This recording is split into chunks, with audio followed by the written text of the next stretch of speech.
बाप की दाढ़ी की लाज रखो। तुम ऐसे गंदे काम करेंगे तो नाम बदनाम करेंगे। सत्य बाप, सत्य टीचर की निंदा, सदगुरु की निंदा कराने वाले ऊंच पद नहीं पा सके। इस समय तुम हीरे जैसे बनते हो।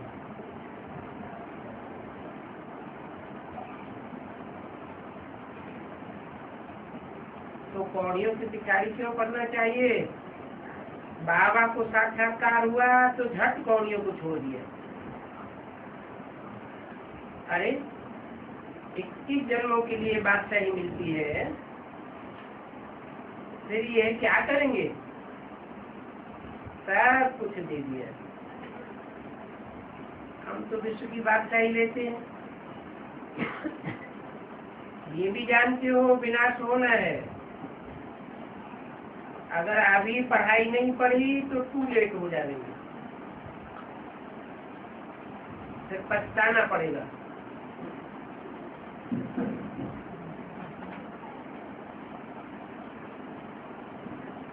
बच्चों को साथ साक्षात्कार होते जाएंगे। बाप कहते हैं कि तुम बुलाते भी हो ये पतित पावन आओ, तो अब मैं पतित दुनिया में तुम्हारे लिए आया हूँ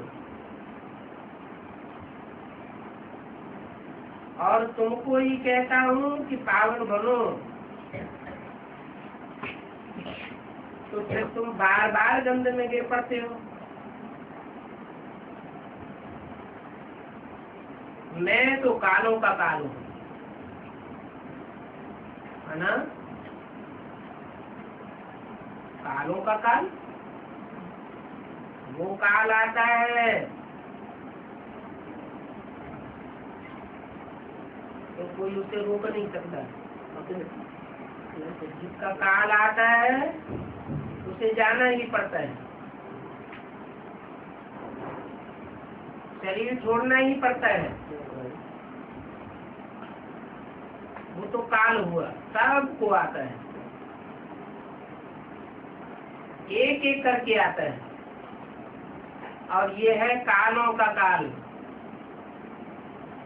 कालों का काल अर्थात सबको एक साथ भस्म करने वाला।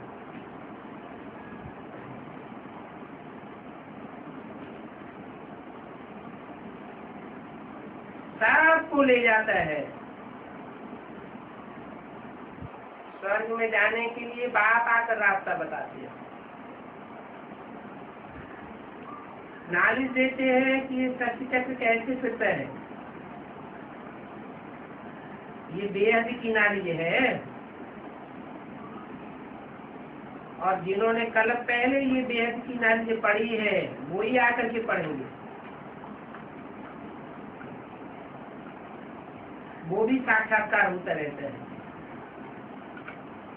कि कौन कौन ने कल पहले पढ़ी है और अभी फिर पढ़ते रहते हैं। निश्चय हो जाए कि बेहद का बाप आए हैं, जिस भगवान से मिलने के लिए इतनी प्रेषक जन्म भक्ति की, तो वो यहाँ आए हैं। तो ऐसे भगवान से हम मुलाकात तो करें। झट भाग खड़ा हो गए, कितने उल्लास खुशी से भागे, आकर के मिले। अगर पक्का निश्चय हो जाए तो इसमें ठगी की बात चल नहीं सकती। ऐसे तो बहुत है, पवित्र बनते नहीं हैं, पढ़ते नहीं हैं, ऐसे ही सोचते हैं चलो बाबा के पास। अभी बाबा जो कहते हैं वो मानना भी चाहिए ना।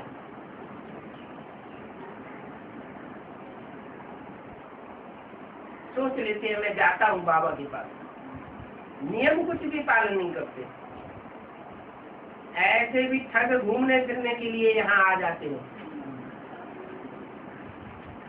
ओम शांति।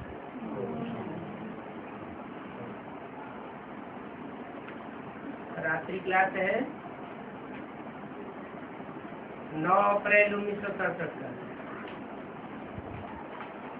बाप बच्चों को समझाते हैं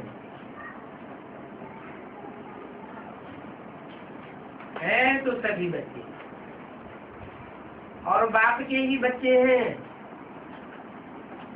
परंतु कोई पूरा जानते हैं, कोई अधूरा जानते हैं। इसको बाप को आगे चल तो सब जानते जाएंगे, लेकिन पहले पहले कौन जानते हैं? जो जाति नजदीक हैं।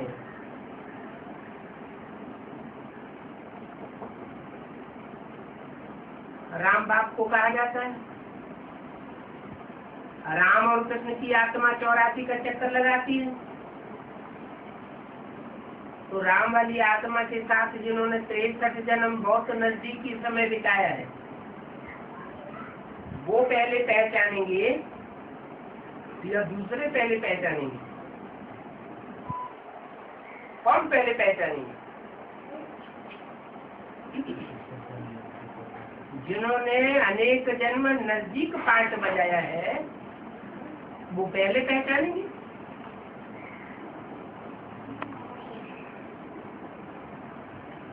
आगे चल करके ये सब बातें जानते जाएंगे, जानते ही चले जाएंगे कौन जन्म जन्मांतर के नजदीक है और कौन दूर है। कल पहले भी ऐसे ही हुआ था। कोर्टों में कोई जानते हैं, बच्चे जानते हैं कि हमको फिर से बाप मिला है। इसका मतलब फिर से मिला है माना है? और हाँ, वो ब्राह्मण फिर से एक अर्थ लगाते क्या है? 5000 साल पहले मिला था और अभी फिर मिला, माने वो राम बाप को पहचानते हुए कि जन्म जन्मांतर मिलते हैं। ये बात उनकी बुद्धि में नहीं आती, तुम्हारी बुद्धि में आती है। कल पहले की बात नहीं है, इसी जन्म की बात है, कलयुग के अंत की बात है। संगम युग में ही हम कल पहले मिले थे, माना शूटिंग पीरियड के पहले मिले, आज में मिले थे।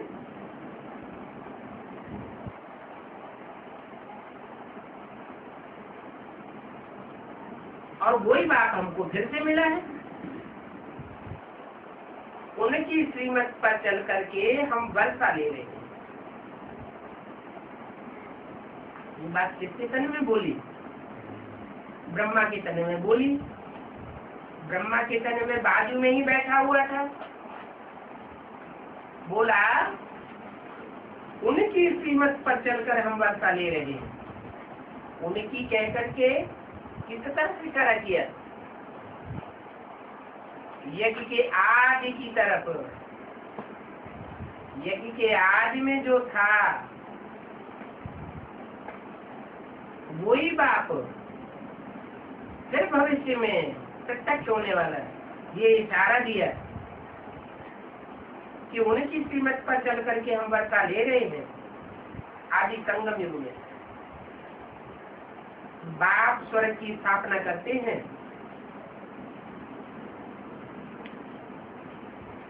तो जरूर स्वर्ग का मालिक बनाते होंगे। हम फिर से इस बाबा के पास आए हैं।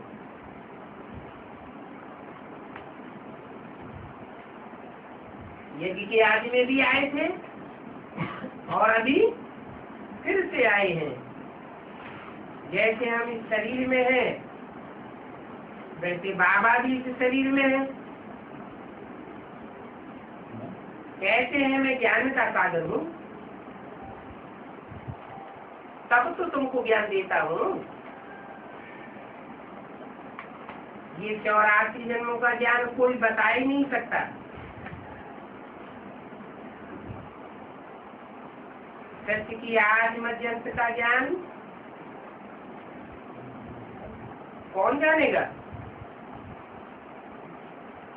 वो ही जानेगा जो सत्य रूपी वृक्ष का बीज होगा। ये मनुष्य सत्य रूपी वृक्ष है। बीज में सारा झाड़ समाया हुआ होता है। तो बीज में ज्ञान हुआ ना। ऊंच से ऊंच बाप जरूर ऊंच से ऊंच बनाते होंगे।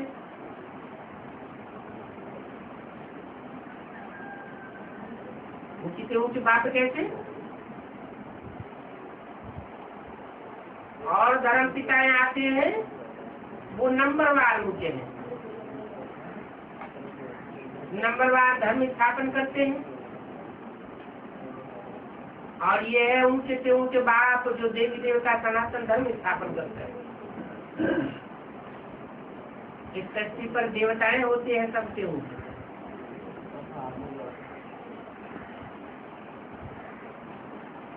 पहले भी हमको ऊंच से ऊंच बनाया है। भारत में कल्प आते हैं, तब तो उनकी जयंती मनाते हैं। दूसरे देशों में तो जयंती नहीं मनाते, उनकी जय जयकार नहीं होती है। कहाँ जय जयकार होती है? बाद में जय जयकार होती है। आते हैं नरक में और बनाते हैं स्वर्ग।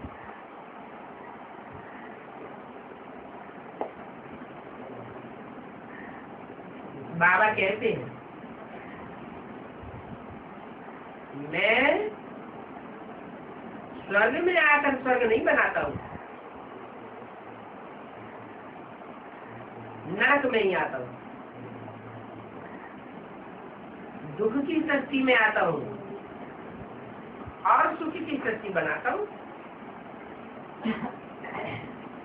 पतित दुनिया में आता हूँ और पावन दुनिया बनाता हूँ। आता ही हूँ पतितों को पावन बनाने के लिए। पावन बना करके पावन सृष्टि का मालिक बनाओ। ऐसे तुम बच्चे कहते हो ना। बाप कहते हैं मैं सबका बाप हूँ।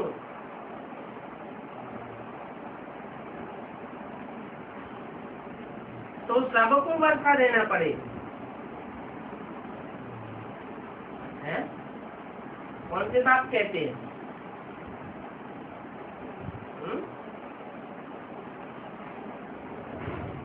बाप तो लौकिक भी हुआ, अलौकिक भी हुआ, पारलौकिक भी हुआ, मनुष्य शक्ति का बाप भी हुआ। कौन से बाप कहते हैं? मैं सबका बाप हूँ तो सबको वर्षा देना पड़े।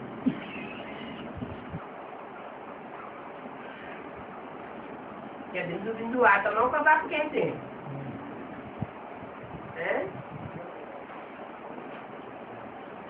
बिंदु बिंदु आत्माओं का बाप तो कीड़े मकोड़ों का भी बाप है, उनमें भी बिंदु आत्मा है।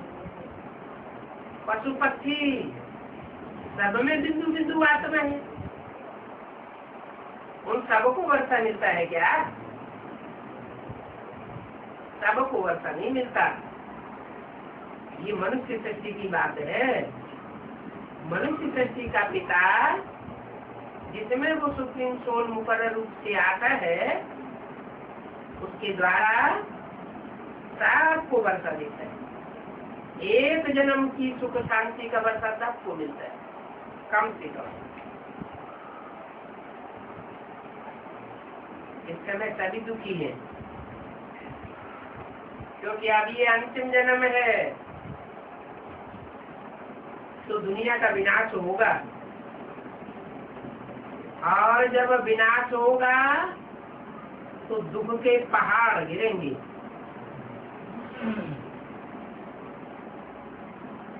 क्या छोटे मोटे दुख नहीं आएंगे, ऐसे दुख आएंगे, दुखों का पहाड़ सामने होगा। जरूर दुख के पहाड़ गिरेंगे। इतने करोड़ साफ खलास हो जाएंगे, मच्छरों की तरह सजावेंगे। कलयुग और सतयुग में रात दिन का फर्क है। कलयुग है रात और सतयुग है दिन। सतयुग में बहुत थोड़े होते हैं,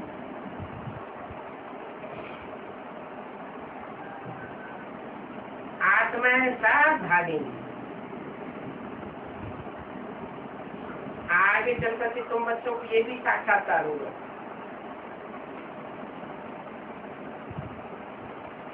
कि कौन कौन आत्मा बन करके तेजी से भागते हैं। तुम बच्चों को मालूम है कि अभी हमको तो घर जाना ही है, बाप आए हैं सबको ले जाने के लिए, तो क्यों ना अभी से प्रैक्टिस करें इस बात की, आत्म की स्थिति की। देह भानु को छोड़ते जाएं, आत्मा स्टार को याद करते जाएं। जिनकी प्रैक्टिस पक्की होगी तो विनाश में दुखों के पहाड़ गिरने से पहले ही आत्म की स्थिति में स्थित हो जाएंगे और उड़ेंगे, भागेंगे घर की तरफ। जिनकी प्रैक्टिस पक्की नहीं होगी वो देहवान में ही दुखी होते रहेंगे। दुख और सुख देह के द्वारा अनुभव होता है कि बिना देह के भी अनुभव हो सकता है। देह के द्वारा दुख और सुख अनुभव होता है। जो आत्मिक स्थिति में स्थित हो जाएंगे उनको न दुख भासेगा न सुख भासेगा। बल दुखों के पहाड़ गिरते रहे, वो मौज में रहे।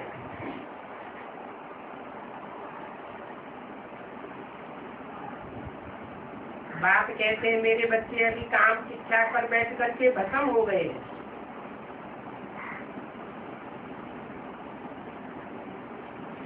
अब उन पर मैं ज्ञान की बरसात बरसाता हूँ।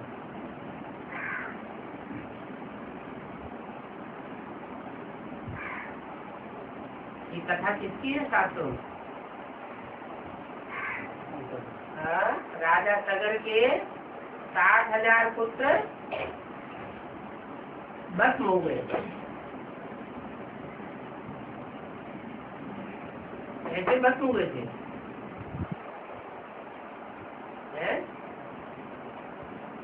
कहते हैं कपिल मुनि ने शाप दिया,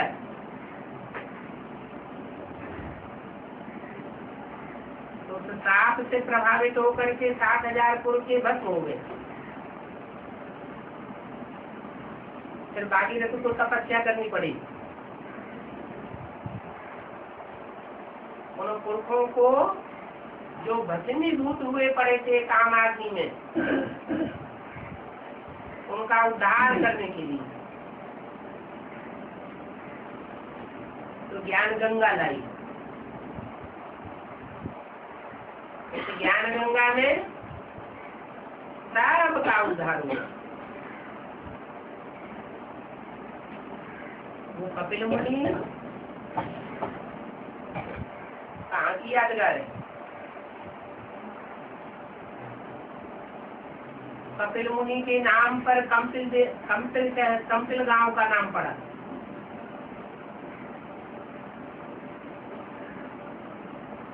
जहाँ 60,000 कुल के उनकी तपस्या स्थली में भस्म हुए, उनका निर्वाण गंगा सागर में गया हुआ। कहाँ है गंगा सागर? कलकत्ता में, जहाँ गंगा नदी सागर में मिलती है।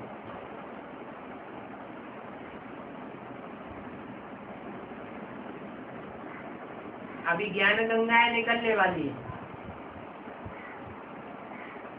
अंत में निकलती है ज्ञान गंगाएं।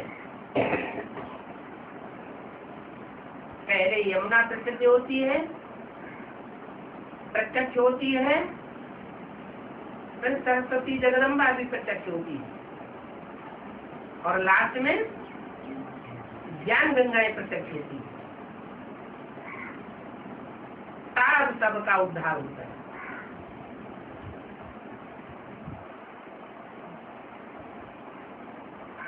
तो मैं भस्म हुए बच्चों के ऊपर ज्ञान बरसाता हूँ। नारद भी भक्त था। नारद बोला कि हम स्वर्ग में चल सकते हैं, स्वर्ग में जाकर के हम लक्ष्मी को वर सकते हैं। तो बोले, उनके सामने आरती रख दिया।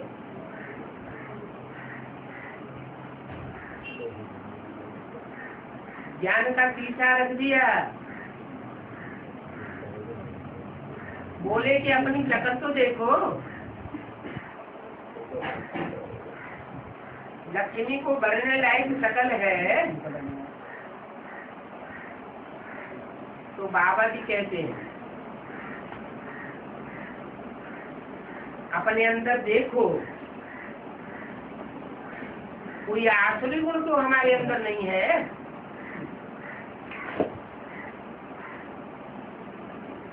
मुख्य आसुरी गुण कौन सा होता है?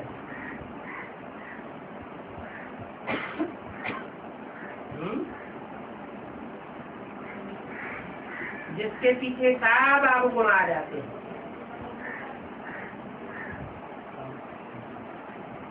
दे अभिमान, काम, क्रोध, लोभ, मोह, अहंकार आदि तो उसके बाल बच्चे हैं। पहले देहभान आता है, फिर दूसरे विकार आते हैं। तो अपने अंदर देखना है, हमारे में खान पान आदि का कोई अवगुण तो नहीं है।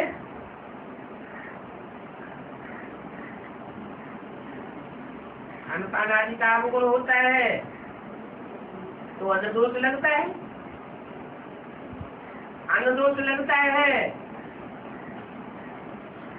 तो मन बुद्धि खराब होती है।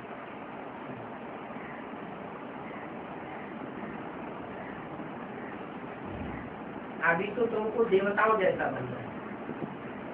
लक्ष्य क्या है? लक्ष्य है तो लक्षण आ लेंगे। लक्ष्य ही धारण नहीं किया तो लक्षण कहाँ से आ लेंगे? तो अभी तुम्हारी जीवन का लक्ष्य है ना कि हमको नर से नारायण, नारी से लक्ष्मी जैसा देवता बनना है। तो लक्षण भी धारण करना पड़े। क्या लक्षण धारण करने पड़े? पहले खान पान सुधारना पड़े। हमारा खान पान देवताओं जैसा है, कोई अभक्ष्य भोजन तो नहीं खाते हैं, चोरी चकारी का तो नहीं खाते हैं। जैसे डकैत होते हैं, जबरियन किसी का धन छीन लेते हैं और बैठ करके खुद खाते हैं, परिवार वालों को भी खिलाते हैं। ऐसे तो नहीं है। देवताई स्वभाव बना है।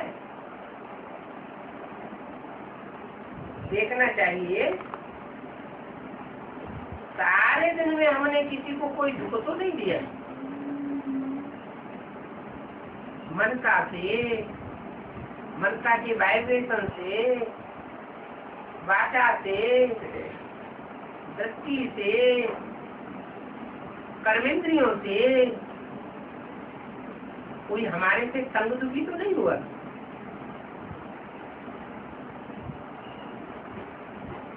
कितना समय बाप को याद किया,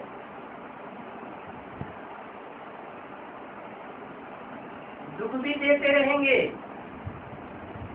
और याद भी करते रहेंगे, तो रिजल्ट क्या आएगा?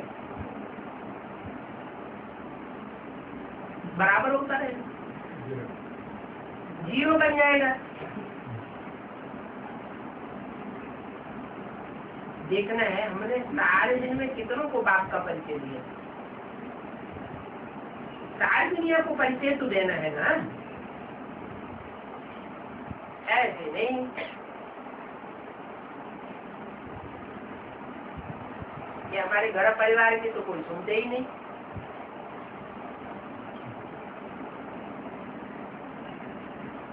जब हमारा लक्ष्य है विश्व का मालिकाना प्राप्त करना है, तो सारी वसुधा ही हमारा कुटुंब हो जानी चाहिए ना। सारी पृथ्वी के ऊपर जो भी मनुष्य मात्र हैं, सबके दिलों पर राजी करना है ना,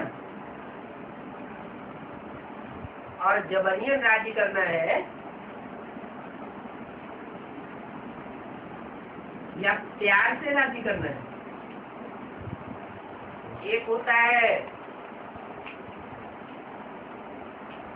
प्रजा जबरियन राजा को मानती है, मानने के लिए मजबूर हो जाती है, जैसे अभी नेपाल में देखा जा रहा है। और एक होता है सचिव में जो भी प्रजा मात्र के भांति होते हैं, वो सब अंदरूनी दिल से मानते हैं। तो ऐसा राज्य बाप स्थापन कर रहे हैं, तो देखना है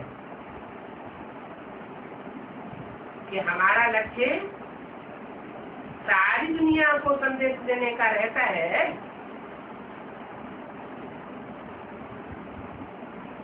ये अंतिम जन्म है, इसके बाद फिर बाप का परिचय देने का कोई मौका नहीं है। क्योंकि एक ही जन्म में बाप इस संसार में प्रत्यक्ष होता है, तो मौका ले लेना चाहिए। और दूसरों को संदेश देने से पहले खुद को भी बुद्धि में ये धारण करना है कि हमको बाप के ऊपर कितना निश्चय है। खुद को पक्का निश्चय होगा तो दूसरों से भी दृढ़ता पूर्वक बताए सकेंगे, दूसरों का भी फाउंडेशन अच्छा पड़ेगा। वो तो पवित्र रहते होंगे तो हमारा संदेश देने से उन आत्माओं के ऊपर भी पवित्रता का संदेश जाएगा। अभी तो सभी की चढ़ती कला होनी है।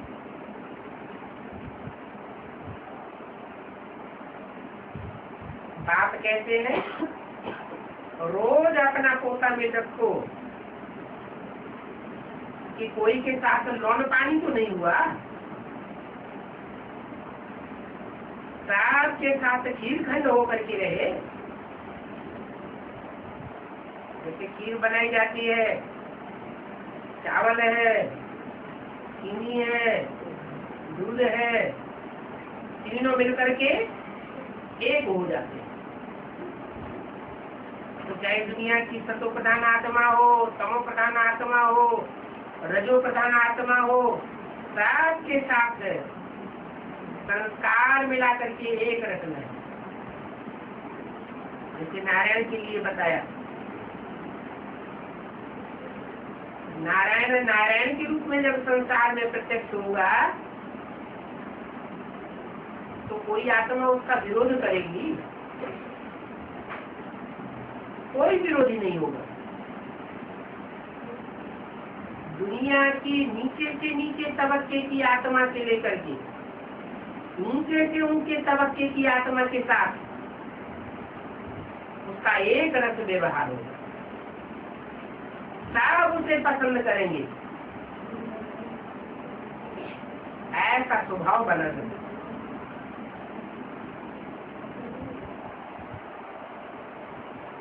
ऊंचे तबके वाले के साथ भी रह सकेगा और नीचे तबके वाले के साथ भी रह सकेगा। ऐसा अपना स्वभाव संस्कार बनाना है। आप कहते हैं रोज अपना फोटो देखो, क्योंकि तुम ईश्वरी संतान हो ना।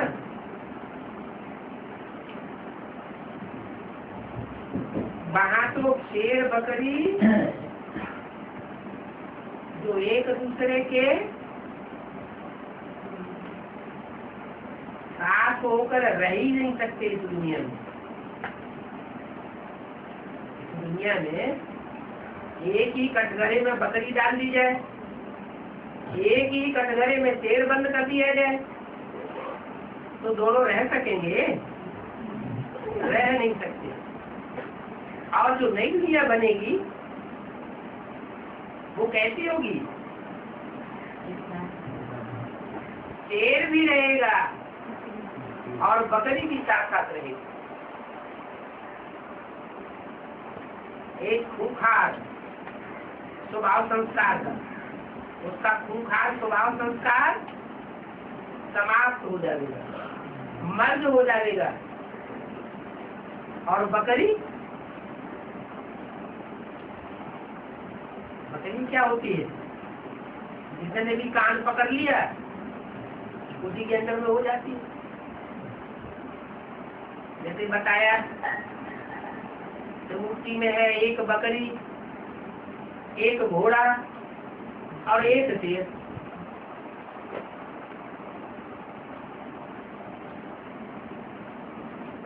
तीनों मूर्तियों के पास इकट्ठे चलते हैं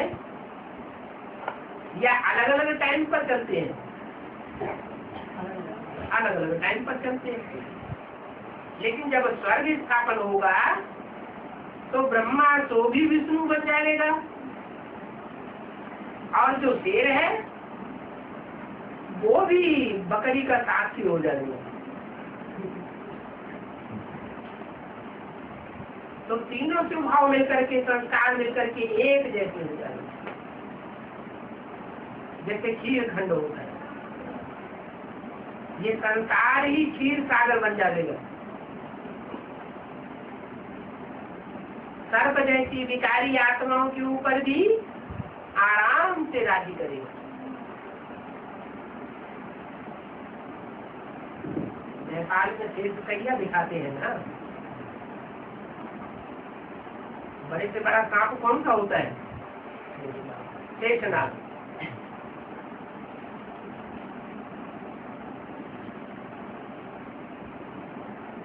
तो यादगार बनी हुई है। कुछ भी हो,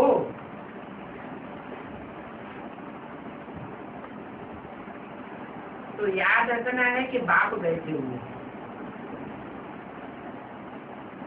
वो लाल नहीं होना चाहिए।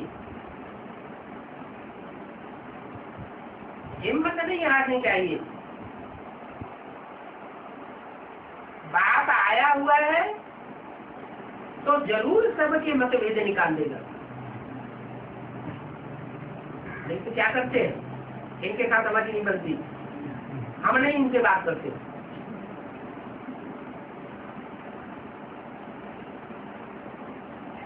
इनके साथ हमारी कभी नहीं बनेगी और किनारा कर लेते हैं। किनारा कर लिया, इसका मतलब क्या हुआ कि जीवन का जो लक्ष्य लिया है, नर से नारायण जैसा और नारी से लक्ष्मी बनने का, वो लक्ष्य खत्म हो गया। जब बनना ही है लक्ष्मी नारायण जैसा, तो वैसे स्वभाव संस्कार भी आप बल कोई कैसा भी हो, हमें कोई के प्रति कोई भी घृणा नहीं आनी चाहिए। बाप बैठा है वो आकर ही सबके मतभेद निकाल देगा। अभी मतभेद बहुत हैं, देखने में आते हैं, तंग कर देते हैं, तंग हो जाते हैं, फिर आखिरी सब मतभेद खलास हो जाएंगे।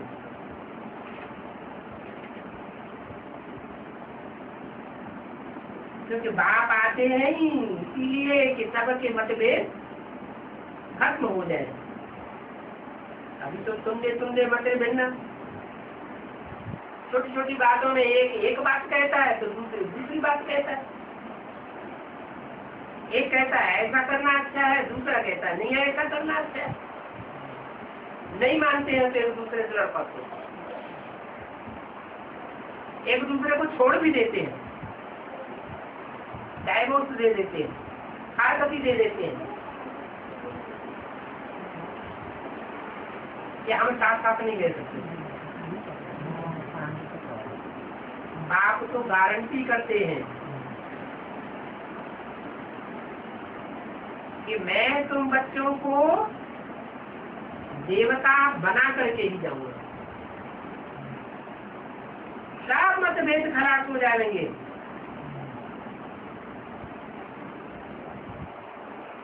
नहीं तो कोई कहेंगे कि बाप यही सिखाते हैं।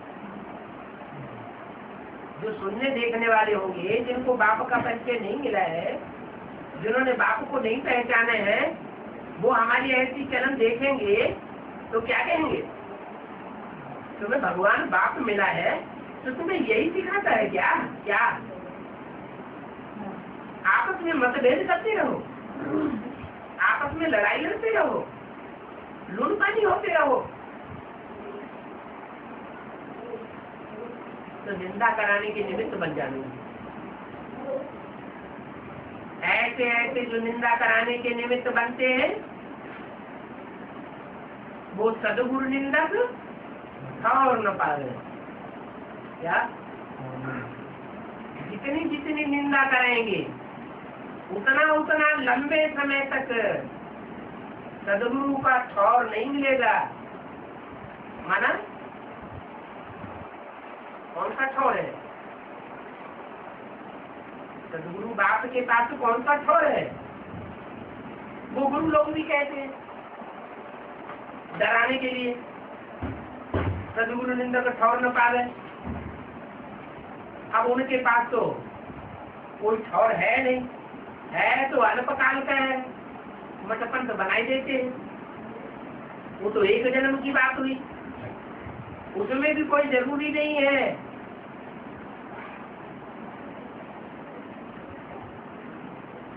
कि सबको ठिकाना मिलेगा। ये बात तो गारंटी करते हैं। अगर बाप की महिमा करते रहेंगे, बाप का परिचय देते रहेंगे, निंदा कराने के निमित्त नहीं बनेंगे, तो मैं तुमको ऐसा ऊंचता ऊंच ठौर दूंगा जो दुनिया में और कोई नहीं दे सकता। कौन सा है ऊंचे से ऊंचा ठौर? नहीं, वो तो एक दूसरे से नीचा है। ऊंचे से ऊंच कहाँ हुआ? 21 जन्म होंगे तो एक जन्म से दूसरा जन्म नीचा होगा, एक ऊंचे से ऊंचे होगा, सब जन्म नीचा होगा। लक्ष्मी नारायण का पद जो लक्ष्मी नारायण राजी करेंगे 21 जन्मों में से पहले जन्म में वो ऊंचे से ऊंचे ठौर है। वहाँ शिव बाप होता है, शिव बाप तो वहाँ होता नहीं। शिव बाप ही तो सदगुरु बनता है। वो ऊंचे से ऊंचे ठौर है, दुखदाम नहीं है। दुखदाम में कोई ऊंचे से ऊंचे ठौर नहीं होता है। सुखदाम को भी ऊंचे से ऊंचे ठौर नहीं कहेंगे। क्या वहाँ भी नंबरवार ठौर है। फिर ऊंचे से ऊंचे ठौर कौन सा है? ठौर माने स्थान है, बाप का घर, वो है ऊंचे से ऊंचे धाम। ऊंच से ऊंच ठौर, वो ब्राह्मण इसका क्या अर्थ लगाएंगे? वो कहेंगे परम धाम, सूरज चांद सितारों की दुनिया से पार। तो कोई ठौर हुआ? वो कोई स्थान है क्या? कोई स्थूल स्थान है क्या? नहीं। बाप तो ऊंच से ऊंच वो ठौर देते हैं कि सारी दुनिया में विनाश के टाइम दुखों के पहाड़ गिरते रहेंगे लोगों के ऊपर, और जिनको ठौर मिलेगा वो बड़ी शांति में, जैसे शांति धाम लगा पड़ा है, निष्कंकल्प रहेंगे, बुद्धि में बैठेगा, निरुआ मौत मलू का शिकार। ये दुनिया जो विनाश हो रही है, सारी दुनिया जो खलास हो रही है, वो हमारे लिए खलास हो रही है, और इसका खलास होना जरूरी है। हम बड़े निश्चिंत रहेंगे। तो बाप की निंदा कराने के निमित्त नहीं बनना चाहिए। सदगुरु का जो निंदक होगा वो ठौर नहीं पालेगा।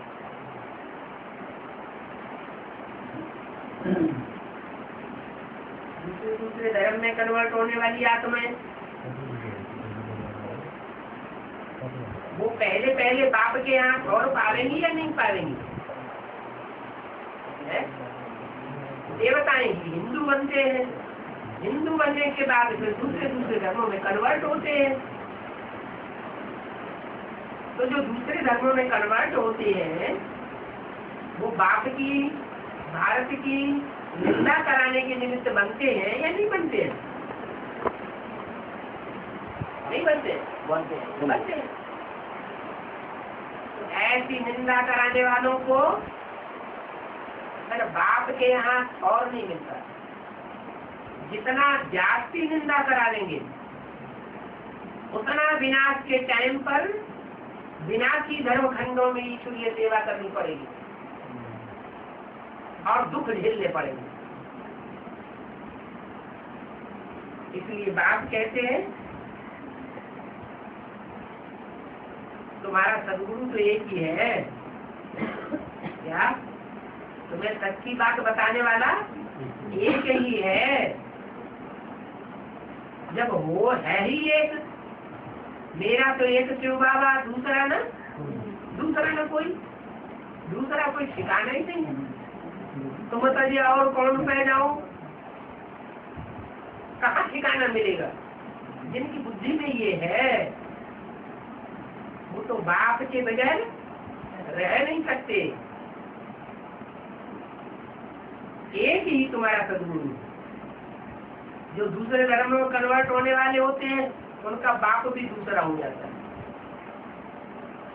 दो बाप बना लेते हैं, तीन बाप बना लेते हैं।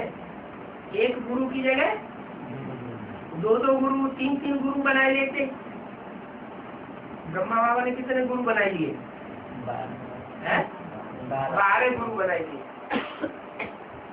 तो अनेक गुरु अनेक बाप बनाना अच्छी बात है या खराब बात है?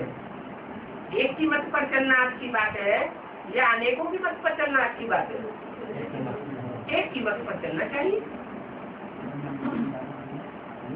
तुम्हारा तो एक ही गुरु है, बाकी जो भी गुरु है वो सब भक्ति मार्ग के गुरु है। क्या भक्ति मार्ग में कहते हैं ना, गुरु ब्रह्मा गुरु विष्णु गुरुदेवो महेश्वर, और फिर गुरु साक्षात परम ब्रह्म तस्मै श्री गुरु नमः। वो तो जानते नहीं है कि जिसको नमन किया जाता है वो बिंदी को नमन किया जाता है, कि वो बिंदी साकार में आती है तब नमन किया जाता है। नमन करना माना सर झुकाना, श्रीमत पर चलना। क्या? सर झुकाना अर्थात अपनी बुद्धि को सरेंडर कर देना। ऐसे नहीं कि हाथ जोड़ के सर झुका लिया, पांव छू लिए तो सर झुकाना हो गया, नमन करना हो गया। नहीं, नमन करने का वेद का अर्थ क्या है? वेद का अर्थ है मत पर चलना, जैसी श्रीमत मिली है वैसे ही करना।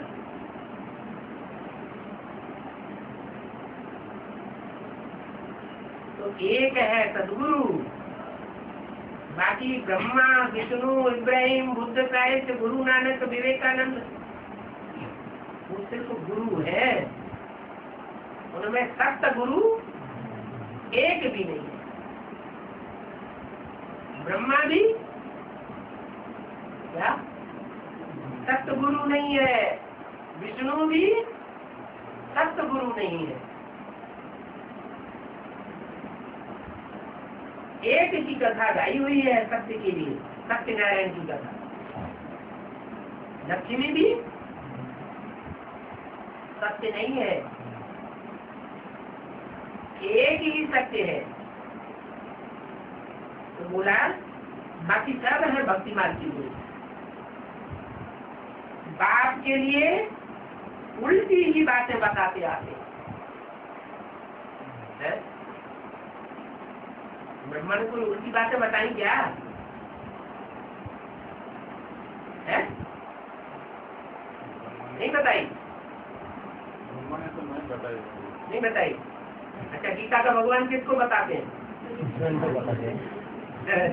बात है वैसे बड़ी, तो वही उसी में घोटाला हो गया। तो सबसे बड़ा देखो हम कह के बैठने वाला गुरु कौन हुआ? ब्रह्मा। ब्रह्मा सबसे बड़ा देखो हम कह के बैठने वाला गुरु हो गया ना, सदगुरु तो नहीं हुआ। अपन को कृष्ण स्वीकार कर लिया, अपन को भगवान स्वीकार कर लिया, अपने अंदर ये भी मान लिया कि शिव मेरे में प्रवेश है, अपन को गीता का भगवान स्वीकार कर लिया साकार में। तो शिव हम और क्या होता है? ब्रह्मा आत्मा और क्या होता है? बल ब्रह्मा 4-5 है, लेकिन मुकर्रर ब्रह्मा है क्या? ब्रह्मा तो बहुतों के नाम है, लेकिन प्रजापिता ब्रह्मा बहुतों के नाम है क्या? नहीं, वो सिर्फ एक का ही नाम है। तो दुनिया में जितने भी गुरु हैं, मनुष्य गुरु, वो सब बाप के लिए उल्टा बताए देते हैं।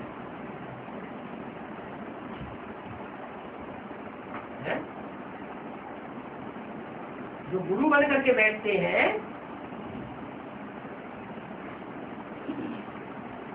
वो 60 से ज्यादा विकारी दुनिया बनाते हैं, विकृतियां फैलाते हैं। इसलिए मुरली में बोला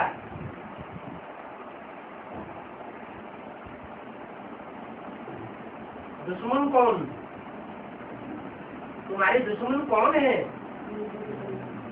जरूर कहेंगे ये गुरु लोग।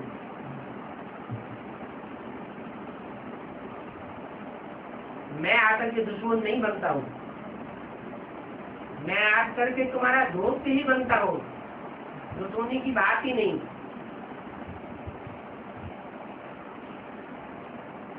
तुम यहाँ आए हो बाप से बदला लेने के लिए,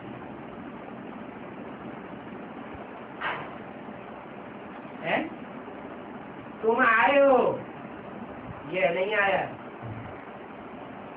है?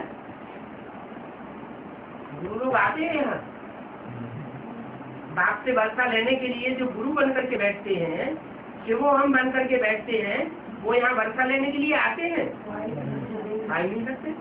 अच्छा, बड़े से बड़ा गुरु कौन है? जो बड़े से बड़ा मनुष्य गुरु है वो कौन है? अरे तुम्हारे दादी के सामने ये कैसे पहुंचेगी? बड़े से बड़ा गुरु सालू ने बताया ब्रह्म गुरु, तो वो यहाँ नहीं आता क्या? वो वो पढ़ाई करने के लिए नहीं आता है?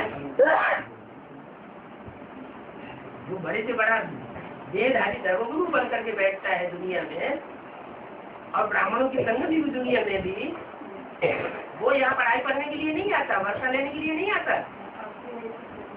है? आता तो है, लेकिन साकार शरीर से नहीं आता है। उनका तो शरीर ही छूट गया। तो जिनका शरीर छूट गया वो तो जरूर है, इस दुनिया में तो वर्षा पानी की बात ही नहीं। वो क्या इस दुनिया में बाप से विश्व की बात कहीं तो वर्षा पावेंगे क्या? ब्रह्मा जैसी आत्मा है जो प्रवेश करके पार्ट बजाती है,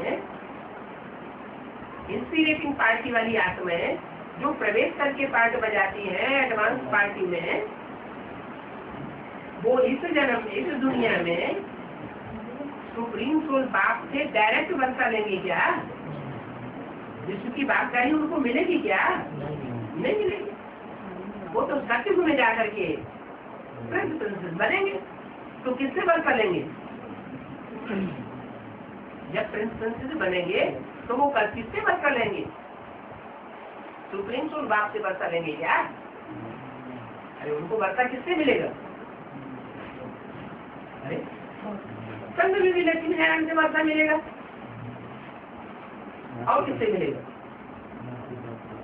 जो सत्युग में राधा कृष्ण जन्म लेंगे उनको वर्षा किससे मिलेगा? प्रैक्टिकल में अपने माँ बाप से मिलेगा। तो तुम यहाँ आए हो बाप से वर्षा लेने, यह और इसके फॉलोअर बाप से वर्षा लेने के लिए यहाँ नहीं आते। क्या उनकी बुद्धि में बैठा हुआ है कि जैसे ब्रह्मा बाबा ने शरीर छोड़ दिया वैसे हम भी शरीर छोड़ देंगे और मुक्त हो जाएंगे।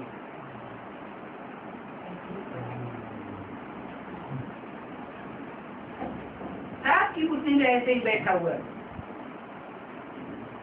विश्व का मालिक तुम बनते हो क्या? यह नहीं बनता। इसको फॉलो करने वाले, इसको बाप बनाने वाले, इसको सदगुरु बनाने वाले कोई भी ब्राह्मण ऐसे नहीं है जो विश्व के बादशाही का वर्षा प्राप्त करे।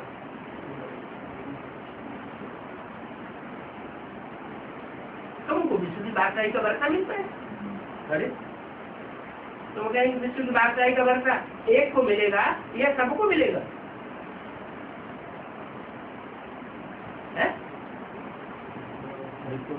विश्व की बादशाही का वर्षा एक को मिलेगा या सबको मिलेगा?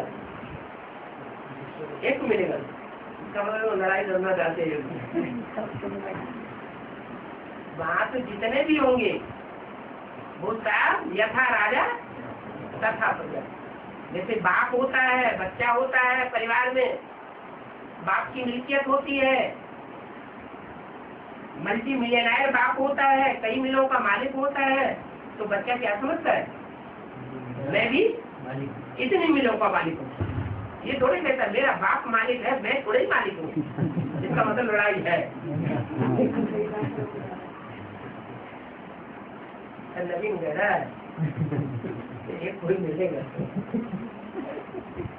एक को मिलेगा है, तुमको नहीं मिलेगा। लेकिन तुम बच्चे नहीं बनने वाले क्या? ये कोई बात नहीं। वहाँ सत्युग में सब यथा राजा तथा प्रजा। कोई ये अनुभव नहीं करेगा कि हम दास दासी है। अनुभव कोई नहीं करेगा।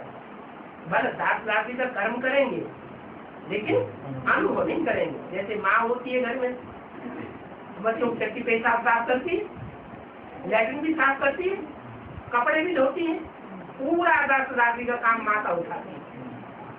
लेकिन बुद्धि में ये रहता है कि मैं दास दासी हूँ। ऐसे ही वसुधैव कुटुम्बकम की जो दुनिया बनेगी उसमें कोई ऐसा अनुभव करेगा नहीं कि हम नीचे हैं और ये ऊंचे हैं। नीच ऊंच का मतभेद वहाँ होता ही। बस बाबा बताते हैं क्या नई दुनिया में तुम जाएंगे तो ऊंचे नीचे पद तो होंगे ना। तो वो पद सतयुग में होंगे या यहाँ होंगे संगम युगी स्वर्ग में? संगम युगी स्वर्ग की बात है। संगम युगी स्वर्ग में भी जब संपन्न स्टेज में सब आत्माएं पहुंच जाएंगी तो कोई अनुभव नहीं करेगा हम ऊंचे हैं ये नीचे। आधा कल्प कोई तुमसे राजी क्यों नहीं करता, ऐसा श्रेष्ठ राजी तुमको मिलता है। आधा कल्प के बाद फिर दूसरे दूसरे धर्म आ जाते हैं। जब दूसरे धर्म आते हैं, दूसरे दूसरे प्रकार की धारणाएं समझाने वाले आ जाते हैं, तो ताली एक हाथ से ताली बजेगी क्या? एक हाथ से तो ताली नहीं बजेगी। जब दूसरा धर्म आ जाता है तो फिर ताली बजती, झगड़ा होता है। कहीं भी जाओ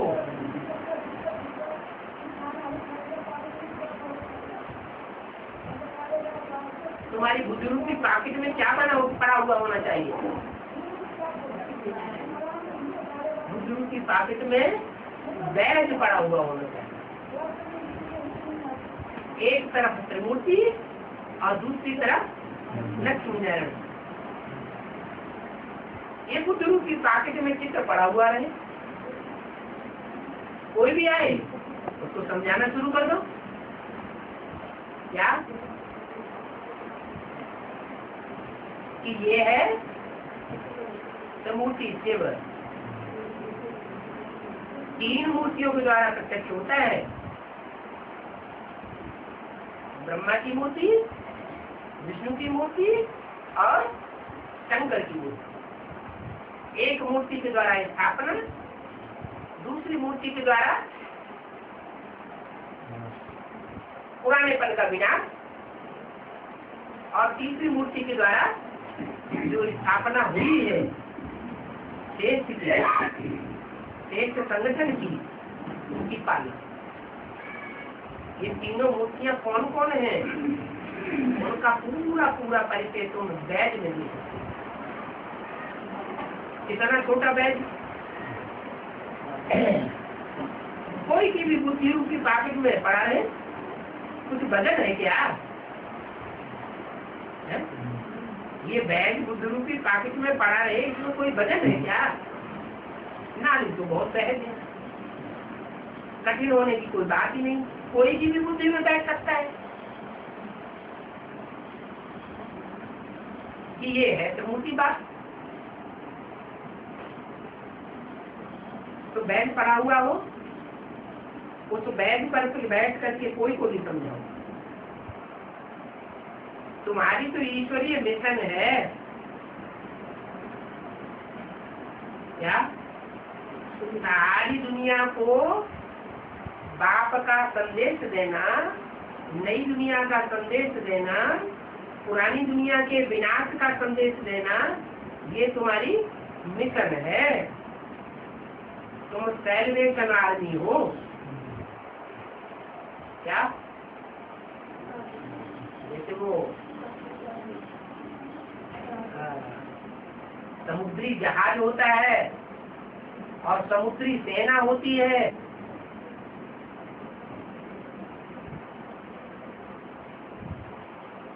कोई बात हो जाती है देश में, उदंग हो जाता है, दूसरे देश का हमला हो जाता है, देश परास्त हो जाता है, तो सैल्वेशन आर्मी क्या करती है? धड़ाधड़ जितनों को निकाल सके उतना निकाल लो। जैसे विदेशों में लड़ाइयाँ लगती हैं तो जो भारतवासी वहां रहे पड़े हैं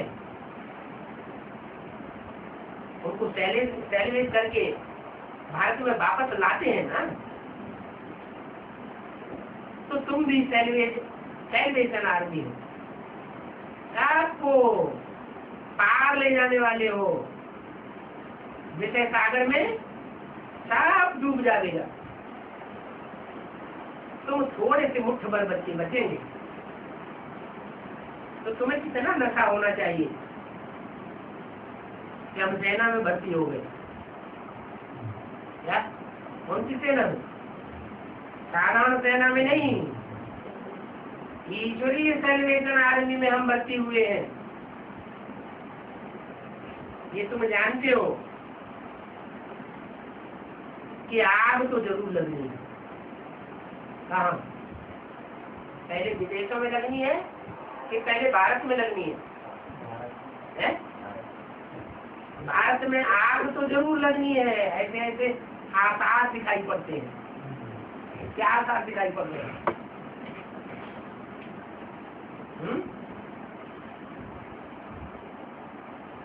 भारत में जितना भाषाओं को लेकर के झगड़ा है, इतना दुनिया के कोई देश में इतना झगड़ा नहीं। सभी देशों की अपनी अपनी भाषा है, राजभाषा, राष्ट्रभाषा, एक ही भाषा। और यहाँ हिंदुस्तान अनेक भाषा है, कोई अपनी भाषा छोड़ने के लिए तैयार नहीं। बंगाल वाले अपनी बंगाली छोड़ने के लिए तैयार नहीं, मलयालम वाले मलयालम छोड़ने के लिए तैयार नहीं, तमिलियन अपनी तमिल भाषा छोड़ने के लिए तैयार। छोड़ना तो दूर रहा, हिंदी से नफरत करते हैं।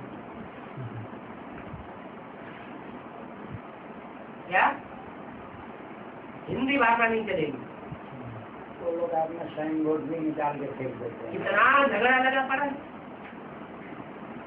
फिर जातिवाद जितना भारत में फैल रहा है, इतना दुनिया के कोई भी देश में इतना जातिवाद नहीं फैला है। मुसलमान होंगे तो साफ मुसलमान बड़े आपस में प्यार से रहे। ज्यादा से ज्यादा 2 कैटेगरी हो जाती है उनकी, सुन्नी और शिया। और यहाँ हिंदुस्तान में कितनी जाति हैं? ढेर जाति हैं। तो ढेर मतभेद हो जाता है। आज की जो राजनीतिक पार्टियां हैं वो भी जातिगत आधार पर लड़ाई लड़ती है। और हिंदुस्तान में जितनी राजनीतिक पार्टियां हैं उतनी किसी भी देश में राजनीतिक पार्टियां नहीं होती। तो झगड़ा भी बहुत जबरदस्त। स्टेटेज जितने भारत में सूबे हैं, स्टेट, वो स्टेट सब आपस में लड़ते झगड़ते रहे। हमारी नदी का पानी तोड़ने क्यों ले लिया? ये हमारे राज्य का पानी है, हम तुम्हें नहीं देंगे। पानी के ऊपर ही लड़ाई। तो भारत में आग लगी हुई है, चारों तरफ से चिंगारी सुलग रही है। कब कहाँ वो चिंगारी आग का रूप धारण कर ले, कोई ठिकाना नहीं। बाबा ने तो हमें बता दिए। पापाचार बढ़ता जा रहा है। भक्ति मार्ग में कहते हैं जब राजा ज्यादा पापाचारी हो जाता है तो उसके देश में अकाल पड़ता है। तो ये अकाल और भूखमरी सबसे पहले पड़ेगी। एक बूंद पानी का नहीं मिलेगा, पीने योग्य पानी। और अनाज नहीं मिलेगा, लड़ाई छिड़ जाएगी दूसरे देशों के बीच में। अभी तो अनाज फिर भी आ रहा है, फिर क्या होगा? यहाँ गरीब तबक्का ज्यादा है या रईस लोगों का तबक्का ज्यादा है?